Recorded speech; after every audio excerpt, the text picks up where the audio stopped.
Hello there. Welcome to Asexual Awareness Week Day 2. Today I'm going to be talking about why we need asexual awareness. Personally, I found out that asexuality was a thing in my senior year of high school, so 2011.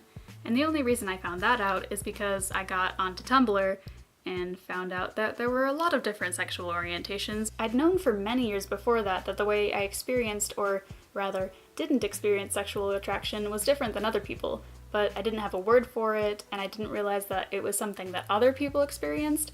I just thought I was weird, and other people thought I was weird too.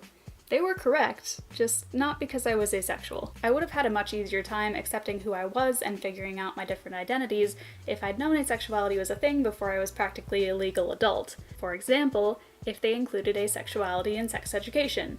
That would have been super helpful. In our current society, sex and sexual relationships are all over mainstream media. Hookup culture is at its finest, and if you don't share the same thoughts and experiences as the majority of the population when it comes to such a big part of our culture, it can be really isolating. A lot of asexual people have said they felt broken and like something's wrong with them because they don't feel sexual attraction. This can be helped somewhat by realizing that there are other asexual people out there and it's a perfectly normal and valid experience, but with mainstream society as it is, a lot of people still feel broken after they realize they're asexual because people just don't know about it. If you're part of the asexual or bisexual communities, you may have seen some of the jokes going around that were invisible, and on awareness days we have to be careful because people can actually see us then. But seriously, the point of raising awareness about asexuality is to let people know that they're not alone, and to let allosexual people, non-asexual people, know that asexuality is a real thing. It's a valid sexual orientation and not something to be cured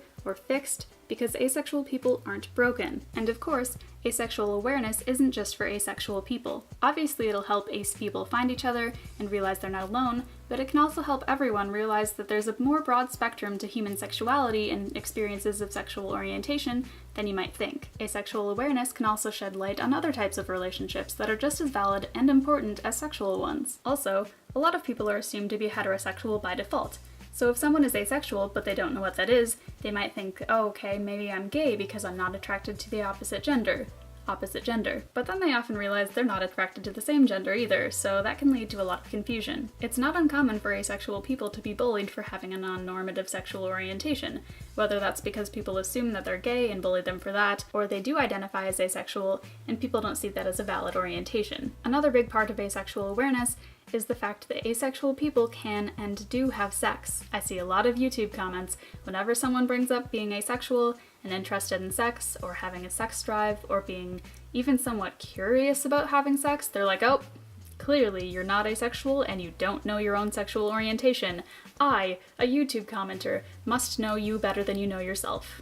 You know, that's a rant I will go on in a different video, but that's another reason why we need awareness. Also, and this is a major point, there is a huge issue with a lack of awareness and visibility of people who are asexual and also have other marginalized identities. This includes aces of color, aces of different ethnic groups, aces with different physical and mental disabilities, aces who are trans, non-binary, or gender non-conforming, intersex, or not heteroromantic. Not to mention aces in non-Western countries or countries that don't speak English. As you can clearly see, I'm white. I do speak English, and I also live in America. So those are my experiences, and that's what I can speak to personally. All of the marginalized groups that I belong to are ones that you can't see.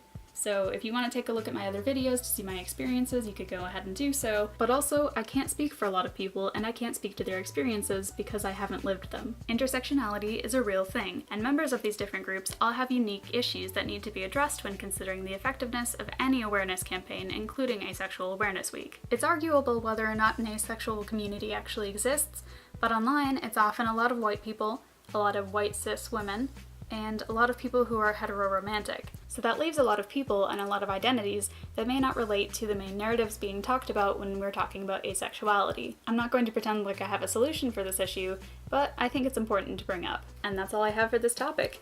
I hope you enjoyed this video. If you did, give it a thumbs up, and consider subscribing if you haven't already for more asexual videos this entire week. Also, if you have any suggestions for people who talk about asexuality and their other marginalized identities, please leave their links in the comments below. I would really appreciate that, and I will see you tomorrow.